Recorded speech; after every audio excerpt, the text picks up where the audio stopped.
साधक को इस बात को लेकर पहले झगड़ा चलता रहता है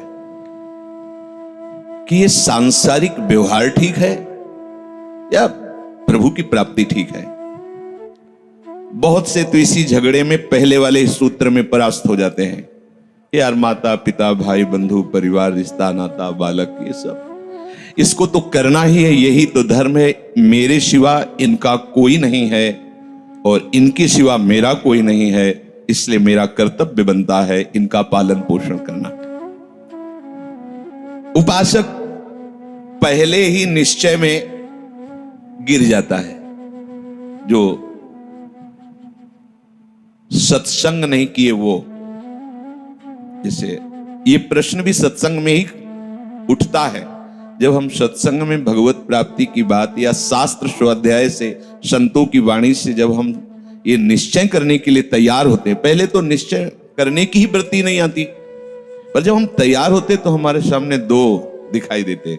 एक तो संसार, शरीर, शरीर संबंधी भोग, शरीर संबंधी रिश्ते नाते, तो इनका कर्तव्य करना ये ठीक है या भजन करके भगवत प्राप्ति करना ठीक है। तो बहुत से इसी में गिर जाते हैं। अपने को बहुत विद्वान समझते हैं, बड़े नजदीक हैं और हैं विद्वान, शास्त्र का ज्ञान है, पूरा ब्राह्मणत्व से चलते हैं अब भी, पर परमार्थ का ज्ञान नहीं है। शास्त्र का ज्ञान है, आपको उत्तर दे सकते हैं।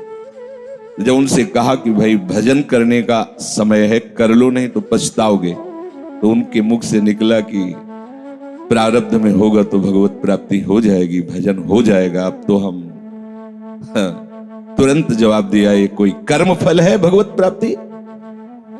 प्रारब्ध क्या है? तुम्हारे किए हुए शुभ अशुभ कर्म वही फल देने के लिए तैयार है। भगवत प्राप्ति न शुभ से होती ना अशुभ से, दोनों का नाश करके जो निष्काम हो जाता है, निश्चल बुद्धि प्रभु में स्थापित कर देता है, वही भगवत प्राप्ति। और उसके लिए मनुष्य जन्म मिला है। भगवत प्राप्ति भाग्य या प्रारब्ध के अधीन नहीं है। जो ऐसा सोचते हैं सो परत्र दुख पावई, सिर धुनि धुनि पछताए, काल ही कर्म ही ईश्वर ही मिथ्या दोष लगाए।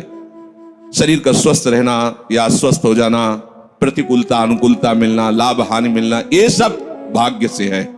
सुनो भरत भावी प्रबल बिलख कहो मुनिनाथ, हानि लाभ जीवन मरण जस अपजस ये विधियात, ये विधान के हाथ प्रारब्ध के। भगवत प्राप्ति नहीं, भजन नहीं, सच्चिदानंद प्रभु की प्राप्ति अगर भाग्य से होने में लगी तो फिर मनुष्य जीवन की सार्थकता क्या रही?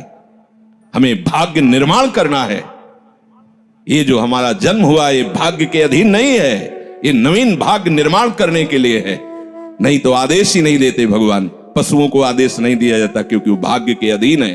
केवल मनुष्य शरीर को आदेश दिया गया है। किसी देवता को भी आदेश नहीं दिया गया कि आप ये करो ये ना करो, क्योंकि वो वही करेंगे जो उनके सुकृत है, उसके अनुसार बस भोग भोगेंगे।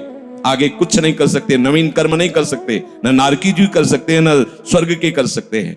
सब अपने अपने परिणाम को केवल भोग रहे हैं। यहां परिणाम उपस्थित करने का अवसर है। आप जो चाहो अपना परिणाम कर सकते हो। आप चाहो नरक जाओ, चाहे स्वर्ग जाओ, चाहे नारायण बन जाओ, जो चाहो कर सकते हो। मनुष्य शरीर है तो ऐसा शास्त्र स्वाध्याय और पंडिताई ज्ञान किस काम का जो भगवत प्राप्ति प्रारब्ध पे छोड़ दे।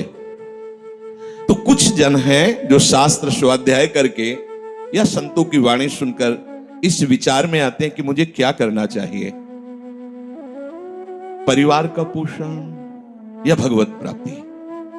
दो विभाग कर लिए इसलिए खतरा है, निर्णय नहीं कर सकता। और सही पूछो तो दो विभाग है नहीं, एक ही बात है। समझ जाओ तो वहीं वहीं भगवत प्राप्ति हो जाएगी।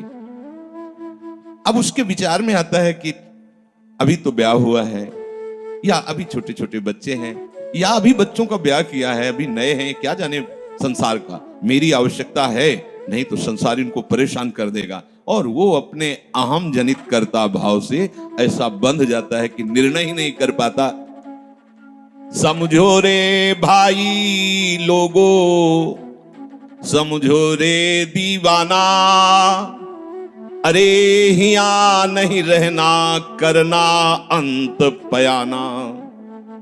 श्री चरणदास जी कह रहे हैं, ए भाई समझो, जिस कर्तव्य को तुम विसार करके झूठे भाव को कर्तव्य मान रहे हो, अरे माया के दीवाने, अरे हिया नहीं रहना, करना अंत पयाना। यहां से जाना है।